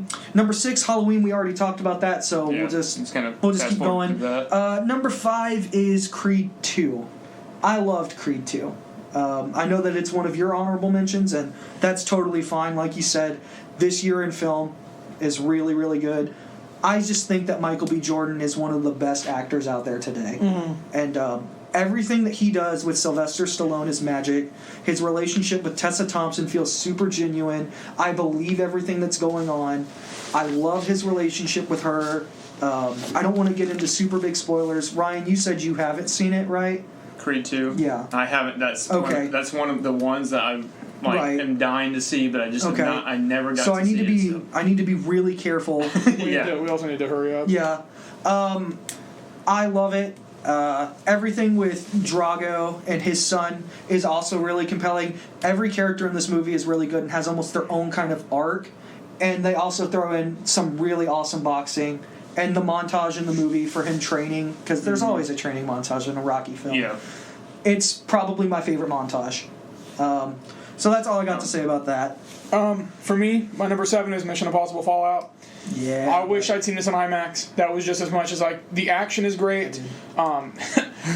Everyone, it's so well acted. It's the most fun you would have in an action movie this summer. Yeah. As much as the rest of these movies on there's some more action films. It's the most fun I had with an action movie. Like, there's scenes, knowing that he does all those own stunts are incredible. Yeah, I love that about Tom Cruise. Like, it's fantastic to see, like, even in the trailer, like, when they show him flying the helicopter, that's him flying the helicopter. Yeah. That's him running. Crazy. That's him running and jumping from one building to the other, and he shattered his ankle. Yeah, you can. I point out to my fiance, hey, watch this, and you can see where it shatters. See where it shatters, and he gets up and keeps going. Yeah, and because you can see him hobble when he gets up. Henry Cavill's really great in that film. I think their chemistry on film is really good. Really good. And I was still on the Superman kind of thing with him. The mustache. That ruined I'm super satisfied that actually ruined Justice League, because Justice League still wouldn't have been good without that mustache crap. Yeah, but that was this movie's really good. Yes, I was really impressed with Mission Impossible. Yeah, it's also in my top 10. So I'll quickly wrap up Mission Impossible. It is, from start to finish, the most fun you'll have with an action movie in a while. It's honestly, I don't think it's a generation-defining one that everyone else does. Mm-hmm. I think it's really good, though, and it's probably the best in the last few years since Mad Max Fury Road. Yeah. The chemistry with all the characters are great. All the actors are. It's incredibly well acted for a movie like this. Mm-hmm. The twists are good. It doesn't keep you guessing, but you're curious the entire way through. Yeah. So 6 is Upgrade. I actually talked about it last episode, so I'm just gonna quickly. It's great. It's better Venom. Please go watch it. And 5 is Blind Spotting. Again, we talked about last episode, so I'm encouraging you to please go watch that episode. It's great. It's well acted. I really debated between those two on which one I liked more, but I think Blind Spotting, its ending, they both end incredibly well, but Blind Spotting ends in a way that I actually felt emotional when it ended. And so how it ended and how it wraps up its story was enough for me to put it as my number 5. So Okay, so my number 7 is Solo, the Star Wars story. Okay. That's an honorable mention for me. Yes, I don't know if I could handle having a Star Wars movie not in the top 10. Yeah. But I actually really love Solo, and he had so much expectations he had to keep up with, just keeping up with Harrison Ford, and I think for the most part he did really, really well. At the very beginning, I was a little bit kind of and then his character grew on me throughout the whole movie. By the end of it, I'm like, you know what? He's a great Solo. He's not Harrison Ford. But Right. he's a great Solo, and I really, really enjoyed just throughout the whole movie, and it's told its own story, and I love all the references through there. Yeah. And that's what, as a Star Wars kind of nerd, there's so many different things, and I could talk about this movie for quite a bit. There's so many little things in the background and just references they make and stuff. I'm like, oh, I like that kind of thing. Donald Glover does really well in it. He is Yes, a and fantastic I was about to get to him. Yeah. And fantastic. And I think one of the best scenes in the movie is when they're playing poker. Yeah. And they first meet each other. That's my favorite scene in the movie, Yeah, actually. I think that's one of my favorite scenes because that's their first interaction with each other, and I love how they bounce off each other. The chemistry on set, just like we were just talking about with the other movie, I love it. The rewatchability on that one is I could watch that. I watch almost every Star Wars movie over and over. There's a couple that are hard to, but that one I love Solo, and they didn't mess it up, and that's what was important to me. Number 6, Mission Impossible. We just talked about this and won't go into great detail with it. Like I said, the chemistry with that one I think is fantastic. There's not any really slow moments in that movie for me, and I love that with a Mission Impossible film. There's been a couple that have been a little bit up and down, but this one they definitely hit a home run with it in the cast. I will say, do you realize that movie is it's over 2 hours and a half, and it never feels like that? Really? It's a long movie. I knew it was film. probably around 2 hours, but it feels like an hour and a half. No, I saw yeah. the movie 3 times in theaters, and I never felt like I saw it 2 times in theaters, and I didn't even question how long any it movie was. that's over 2 hours and 15 minutes, I go to the bathroom. It's just unfortunately who I am. Yeah. Unless it's like Infinity War, I sat there and was like, I'm just gonna pee my I held pants. it. You just I bring a held bottle it for with you. Infinity War. But that one, I drank a bunch of tea, which is my biggest downfall. And we finished the movie, and I was like, well, it was 2 hours and a half, and I didn't get up. But yeah, sorry. I thought that was cool that flies right by. Yes, but that's what I like about it. There's never a lull in the movie. So I'll just keep on going because I think we hit the main topics. Bohemian Rhapsody. I don't know if that cracks your guys'. It's an honorable mention. Yeah, it should have been an honorable mention. I enjoyed it. I enjoy it. I love Queen. I'm a big Queen guy too. If I didn't enjoy Queen's music, I don't think I would have been as interested in the story. But you felt like you really were part of his life. I think it captured the aspect of like his struggle and like just on stage. I don't know. There was something about it that I didn't know if I was going to enjoy it. Yeah. I was really worried that they were going to take way too many liberties with that film. Yes. Because there are some historical inaccuracies. Yeah, I watched the video on the comparison of what. Yeah, and I've read that a little bit. I'm not like a Queen nerd by any means, Yeah, but I'm not I either. love his music, and It's a fun movie. It's a fun Yeah. movie, but it made it on there because there's not that many movies that hit that dynamic for me. Yeah. It was different, and I love different, and I love going outside of that comfort box that we all love in movies. Yeah, and me doing too. and doing something with that, and really telling his story, and I mean the good, bad, and ugly kind of thing with it. That's what I love with kind of that rock star mentality. Because we don't get to see the behind the scenes kind of thing, and the love interest and the whole backstory. Yeah. So I really enjoyed that. So that hit my number 5. So. Yeah, I'll make one quick chime in for that. The end Live Aid part is almost shot for shot the exact same thing, which I thought was awesome. Really good film. My number 4, though, I believe this is also on your list. Ryan said it. Ryan said it. Won't You Be My Neighbor? Yep. I think we'll be coming back to that here in a little bit because that's also on your list. Yeah. So we can talk a little bit more about that later. My number 3 was Mission Impossible Fallout. We just talked about that too. yeah, we all. So, I mean, we have a lot of things that we really like, and we all have a lot of things in common. We just place it differently. But, I mean, I guess 2018 in film is just really good. I guess to be fair, you're number 2. Number 2 we haven't talked about yet, but I'm sure all of us are going to. Avengers Infinity War. Let's try not to say what hasn't already been said. We can do this quick. Yeah. I assume it's on your list as well? Yes. Okay. A movie this big should not work. A movie with this many characters. Yeah, the Russo brothers are, granted, in-game could be bad. If in-game is bad, then Infinity War is somewhat ruined because all of it is leading to the next movie. Right. This is all a setup for the final confrontation. To make me care about a villain, yeah, agree with him. I get the whole joke of, well, why didn't you just duplicate the universe? Yeah. But you have to remember, Thanos is the Mad Titan. Yeah. He doesn't care about lives, essentially. He's lost, so why not make everyone else lose? Yeah.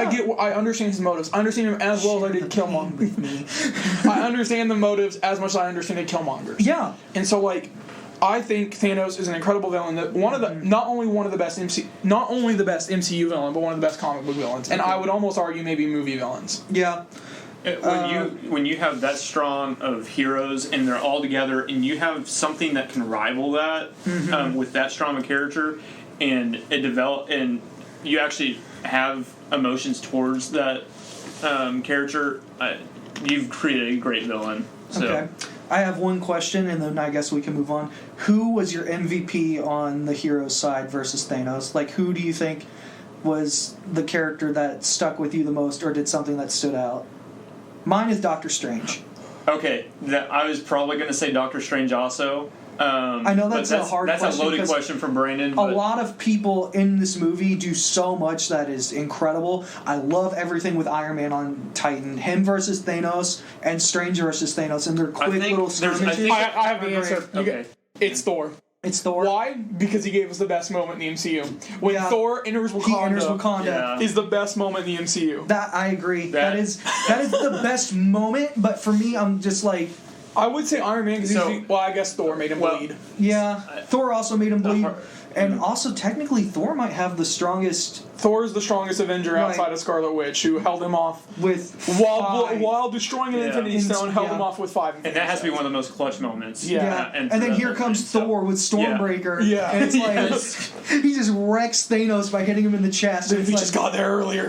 I know. What was he doing? What were you doing, Thor? Were you getting coffee? He's like, I gotta go find Jane. So the timing was a little bit off for him. But, no. And I think Iron Man obviously has to be talked about a little bit more. Yeah. I really think how they follow up with this movie kind of determines a little bit my thoughts on the Infinity War in general, because if they mess this up or they do really, really well with it, it's going to complement this movie because it's just a part 2. That's all it is. It's just a continuing of the same story, the same problem. So it's hard to, It is a movie that is self-contained, but it's not completely self-contained. It's kind of like leaking. If in-game can patch that leak, it would be the best thing I could think of on its own. But we'll see. I hope in-game's good, and that will. I do think that will determine my enjoyment. Yeah. Infinity War is for what it is, a movie this year. It is one of my favorites. Mm-hmm. And how could it not be? Right. I mean, there's just. When you have that many characters and they all get enough screen time where you feel like I don't feel like anybody was really missed out. Yeah. And when you can do that and you can put that villain in and give him enough screen time to actually make him a true villain and have that much of an emotional impact. And then at the very end, when he does all that nonsense, you have that emotional impact with each character. Yeah. Then I think you've made that just seals the deal for me. Yeah. So. That was your number 2, right? Yeah, that was my number 2. So it's your go. So my number 4 is Searching. I haven't seen it. Yes. So my best advice for this movie is to not watch any trailers and go see the movie. I compare it to a movie called Prisoners. That I loved. It is a thriller. The plot of the movie is a guy's daughter vanishes, and so he helps the cops try to find her, but it's all done through computers or iPhones. So everything you see is on the screen of a computer or on the screen of that's really cool. A phone. Yeah, and it's great. It's it is. I really don't want to go too much more into it. It's good. It's a really good thriller. I had to think about it because I'm scared to watch it again because it's one of those movies you watch and you know the twist. I don't know if it had the same impact. Sure. My first viewing of it, I walked out and was like, that might be my favorite movie this year. Wow. But It's not. It's 4, but it is incredibly enjoyable. It makes you think all the way through. Me and my roommate and my fiance went and saw it. And the entire time, me and my roommate were talking. We're like, I think it's this or this. And so when it finished, we're like, okay, well, we got this part right, but not this. And so, any of those movies that made me think and like question throughout it, and it can actually make me like, it gives solid plot twist. It gives you the answers all the way through, and so you can actually solve it yourself. But once I'd be surprised if you do the first time through. But when you finish it, you're like, oh, and you're like putting all the pieces back there. You're like, okay, I get it now. Number 2 and 3 could switch. This is really hard for me to decide. Number 3 is Spider-Man to the Spider-Verse. Okay.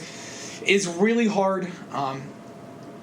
Also, number 2 is Infinity War for me. The reason is because a movie like that should not work and should not exist. Yeah. To the level it does. Again, in-game could ruin it and move it down. Yeah.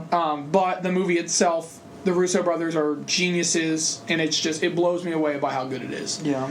Spider-Man to the Spider-Verse gives me Miles Morales, which I have waited for a while to see. Yeah, me too. It gives me every Spider-Man is likable.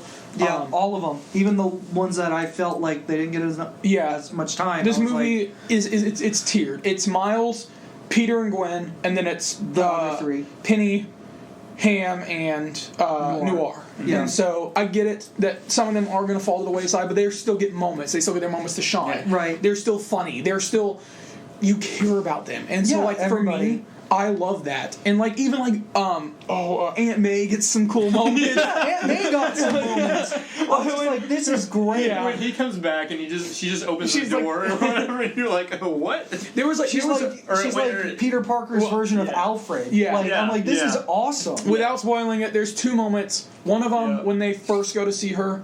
Yeah. And that was so it was hard. good. I was like, this movie made me cry. The Stan Lee cameo, was that it? Yeah. So without spoiling what it is, the Stan Lee cameo in this, and I think Infinity in-game, whatever their version is, or their like memory thing they do is gonna hurt.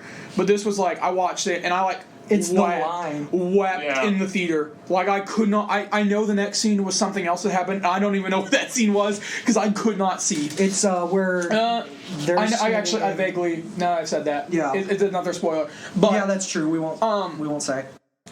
The animation is incredible. Being able to animate a movie like that and have every spider person look different. Comic book style. I hope that every movie going forward tries to they could literally get that feel. Make a different comic book spider just based off straight up comic books and make movies off of each one, and I would never have a problem with it. Sony, you don't have to do live action if you just want to give us these animated films once every. Yeah, unfortunately, 2 or 3 Venom years.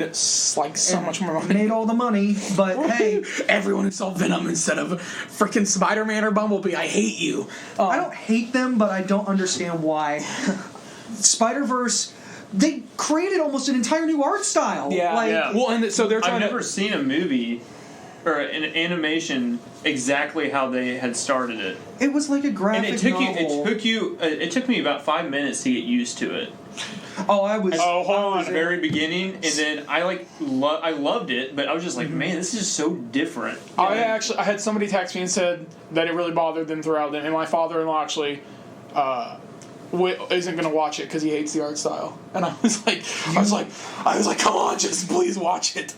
Once you get used to it, I mean, but that first couple minutes, there was one moment there was something I was like, is this in 3D? I was like, did I walk into the wrong theater? I was like, right, I thought that at first too, especially but then I pieced it together. What they do is.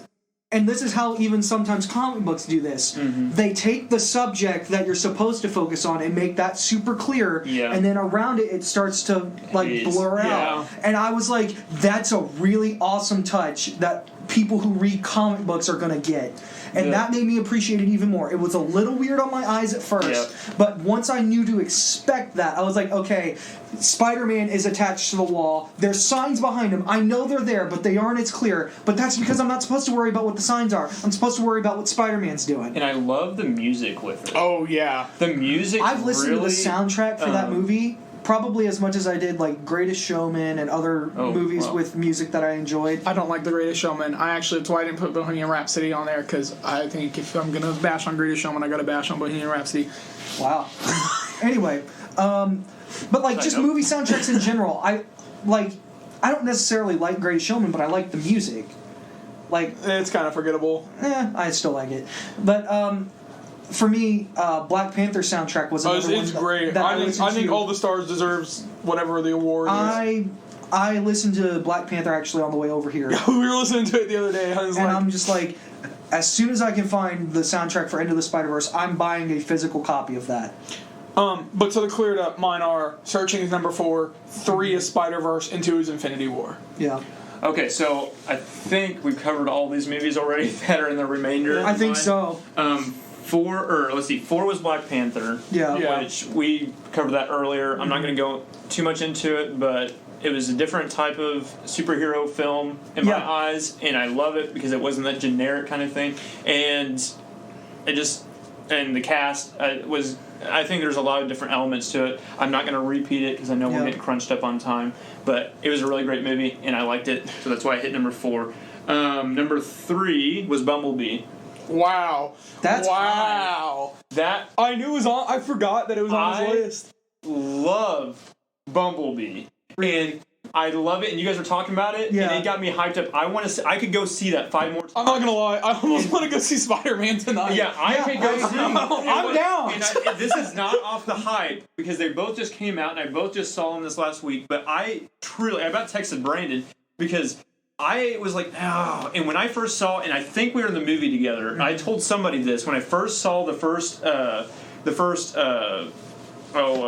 advertisement for it or whatever. I was like, oh, this is going to be bad. Which one? Bumblebee. No, I thought it would be I thought it was going to be horrible, and I loved it from the beginning. And I will have to say, out of all the movies I got excited for, I was getting more excited throughout the movie. Yeah, I was too. I truly, truly loved it, and I love Bumblebee's character, and the rewatchability on that one. I can't watch that many Transformers movie back to back, but I could easily watch I could easily go see that again times. and justify it. Yes. So it actually climbed up pretty high for me. I know that's a little bit of a surprise, and it's not off the hype. Like, I could watch this, I could tell you, like, a year from now, and I could easily rewatch that. Yeah. It did not have any major problem, or it didn't really have any minor problems in my eyes. And the storytelling of it, and just how they shot everything, and the character development through it, I really didn't have a problem with it. And then obviously the very first 5 minutes was awesome. Mm-hmm. Everything on which everybody keeps on saying that, but yes. But I love how it told how he got there. And you really felt like you connected a lot more to that character, Bumblebee itself. Let's see, that was number 3. Number 2, Infinity War. Yeah. So I know we just talked about Infinity War and everything. For me, it is all the characters having the divvied up time. Mm-hmm. Masterpiece from cinema side of things. So, and I know we just talked about it for like 10 minutes, so I won't go too much further into it. I loved it. Whole episode. I loved it, but as Brandon said, and as I mentioned before, if it drops, if Endgame, if it's bad, which I don't think it will be, like he said, then that rank would drop quite a bit because everything just led up to this drop. So it's however they recover from that I think it could affect my score on this. So and that's my number 2. You guys, I think, share the same number 1. So I'll let you guys talk. My number 1 is Spider-Verse. Yes, and mine is 2. Yeah. So. I mean, we've said quite a bit. One thing we didn't mention are the villains in this movie. Yeah, which you gotta be careful. Yeah, there's spoilers and there's several spoilers for villains. So the main ones I would want to touch on are Kingpin. Yeah. But everything else I don't Kingpin and Scorpion. Everything else are spoilers. I will have to say the animation of Kingpin threw me. Yeah, when he's like he's this big. I know he's a big guy, but like, dear Lord. love that though. Well, that's comics. He's a huge dude. There was like one part where he's like looking through the door or whatever. Yeah. I can't remember the exact scene or anything, but I just remember he was like looking through it, and I'm like, dude, he couldn't even like side shuffle through that. Yeah, like, no, you guys know he like just makes how his own doors. In the first Incredibles movie, you have how Mr. Incredible gets into his car or his office, and he just feels huge. Yeah. That's how I felt looking at Kingpin. I was like, this man is massive. So when he moves around, he rips off car doors just to get in the car. So. And I'm like, this guy's a beast. And his motivations in that film, I won't get into them, but they're good. I was like, you go back to that Thanos kind of thing where you have a little bit of sympathy. Like I understand. Like, he's a really strong, compelling character for not even being. Well, he is the main villain. He is. Through and through, he's the Yeah. main. He's the finale fight. It's what we all build up It's hard to not say any other characters in the movie without. I will say the final fight is really it's good. so good. And It's you beautiful, tie everything man. in, and they did a really, really good job with it. And all the characters are somewhat part of this final fight in different aspects. And that really tied in the rest of the movie to really, because you get introduced to so many different characters and so many things are going on. And but you never think that you're overwhelmed with them, and then they all tie in very, very well at the very end. And even though like Kingpin is essentially Peter Parker's villain, he has a really good story with Miles. Like, so that's really fun to just sit there and be like, okay, Miles, who is our main character, also has a personal connection with Kingpin now. Yeah. Like, that was really fun for me because I was like, well, this all takes place in Miles' universe, but this Peter Parker came from a different universe, so his stakes against Kingpin aren't nearly as high. But over the course of the film, Miles has that same level of, I've got to stop this guy for his own reasons. So it was really nice to see a villain have a connection with a different Spider-Man entirely.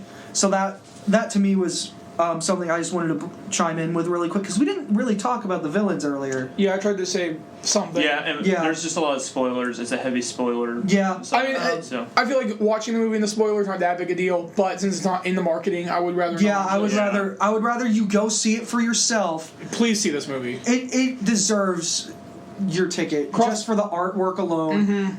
It being a unique story, you're getting new Spider-Man characters that you would have never seen otherwise. And I'm not very knowledgeable in the Spider-Man universe but outside of Spider-Man. But I really want to know more about these characters and stuff. And I've heard of I think almost all of them, but I just didn't know anything about them. I had several people who thought Spider-Ham was just the Spider-Man from the movie. So, and I was like, no, guys. He was an actual character from like 1980s. Yeah, he's got a comic. But I want to find that. The best thing that film does with all those characters, and they do this at like the very beginning of the movie with Peter. He's like, okay, let's start this from the beginning, and they quickly go through their origin, and they do that for all of them, which is great because it gives you just enough to care about these characters, knowing that there's 5 Spider-Man characters in this movie. So all of them get their own quick 6, right? Okay, right. Yeah. Yeah, 6. okay, there's 6. There's 5 extras, including Miles. Yeah. So all 5 of them get theirs, and then Miles gets his at like the very end, being that this is his movie. Yeah. So the conclusion. It was nice to have the Christmas album. Yeah. That's a full album they released online.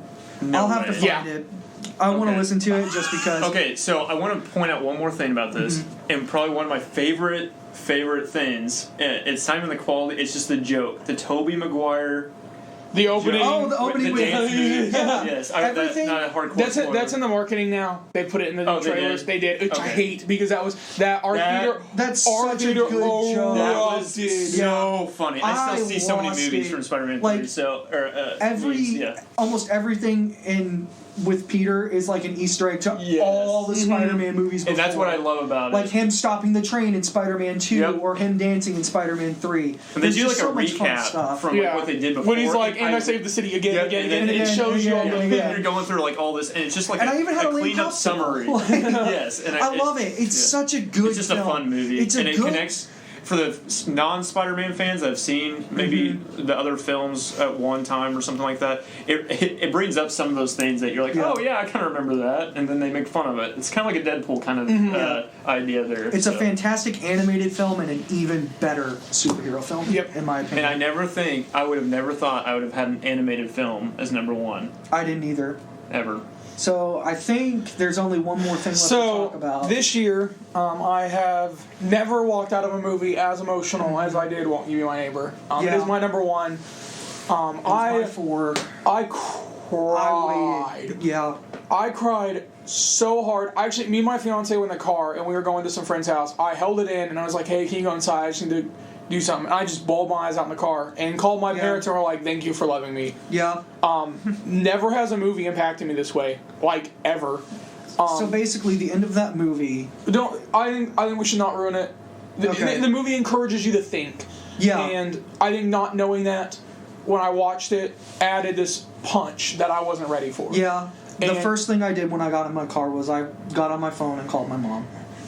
And it was like, we just had the best conversation because she actually had seen the movie the exact same day. And we just got really emotional talking about that film and just everything that encompasses it. And when a movie has that goal and they do it so well, they do it so well. And that's you can't capture emotion like that very often. I normally don't like documentaries. Yeah, but this one did something. This one was special. Yeah, especially in a documentary out of all things, and that just tells to his character in general. When they said it's like when his son was talking about it was like living with Jesus. Yeah, because they're like he's never mad except when he gets a little mad he uses one of the puppet voices. Yeah, I thought that was so funny. Yeah.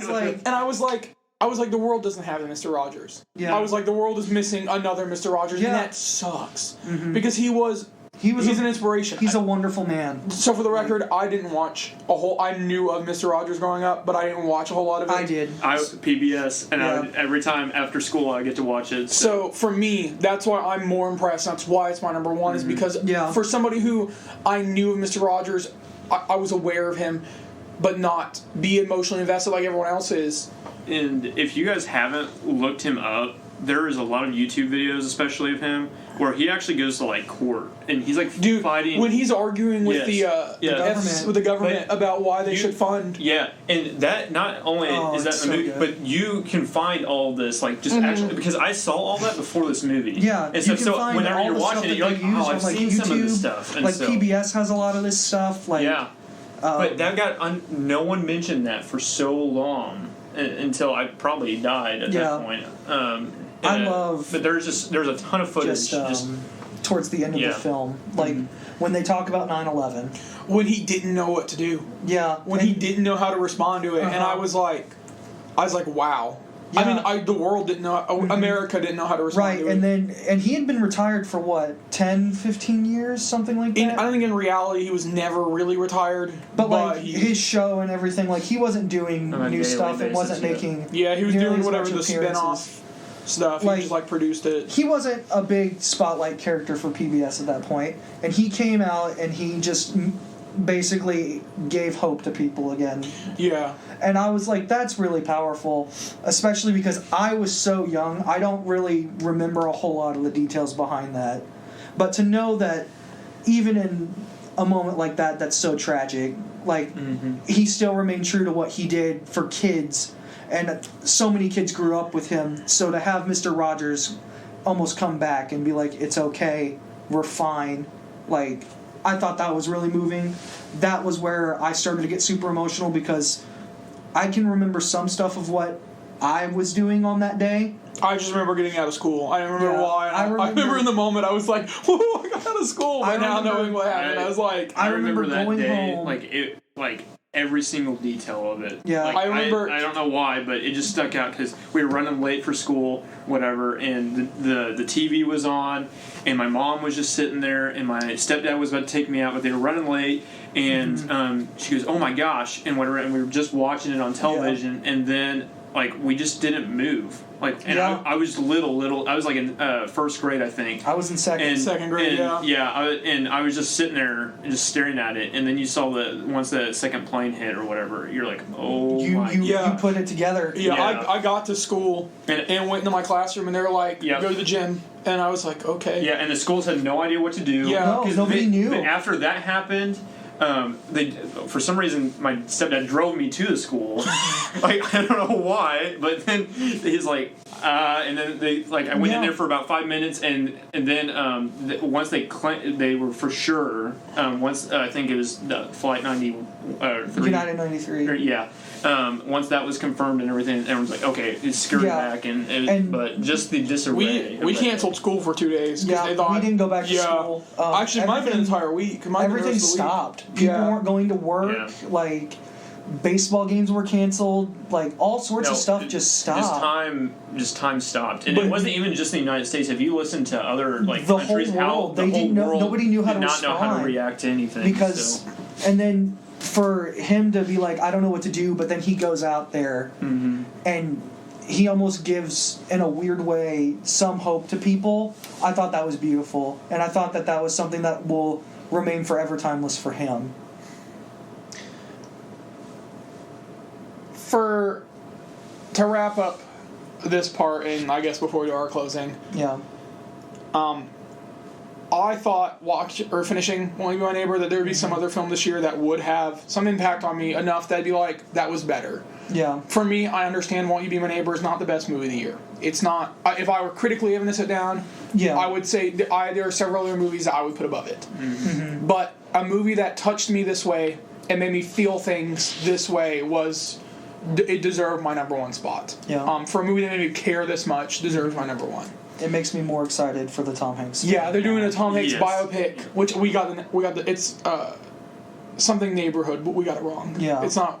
I could have sworn it was Won't You Be My Friend, but I think that was the working title. Yeah, It's so they like must have announced. A Beautiful Day in the Neighborhood. Yeah, that's it. Yeah, I think. That's I what can't read. wait now, especially having this film. And Tom Hanks is the guy to do it. He's And the I perfect don't think role. there's anybody else that could do an adaptation of Mr. Rogers than him. So. Yeah. So to close, thank you for watching Nothing Yeah, Coherent. thank you. Thank you for tuning in for well over an hour and a half. Yeah. We talked a long time. I didn't realize. Yeah. It doesn't feel like that when we just get going. Sorry, guys. Because gaming I thought would take like 5 minutes. I thought we spent more time with games than we intended to. Yeah, I thought games would be just real quick, but thank you for watching. Thank you for listening.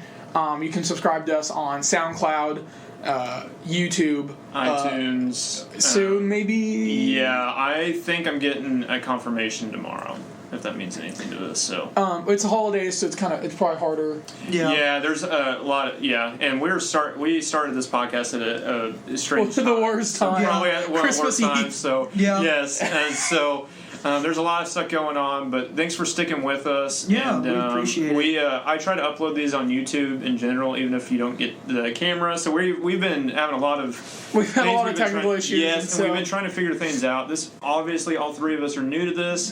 There's a lot of different aspects. We want to make sure that this is good quality content for you guys. We want to make sure that if there's something that you guys don't like or you want us to try to do, put that in the comments. Yeah, we appreciate the feedback. Yes, we want feedback because we want our goal is to obviously make a great podcast slash video for you guys, but we can't do that if we don't have any feedback. And I know it sucks sometimes to get feedback, but we'd rather have that and build off of that. And 2019 is going to be really our big kickoff year to really develop and get kind of our systems down and also develop a lot of games. We have a ton of ideas, and we are going to try to start implementing those as soon as next week. So Yep. So follow us on Facebook, like us on Twitter, YouTube, SoundCloud, all that good stuff. One of them, it's Coherent Nothing. Coherent Nothing. Yes, I on believe, is Twitter. Twitter. Twitter, Yes. it's Coherent Nothing. Yeah, someone has nothing. Also, if you'd like to subscribe on Twitch, Jittery Jackanape. Oh yeah, I stream on Twitch. Never, but I will actually stream tomorrow. Thank you very much.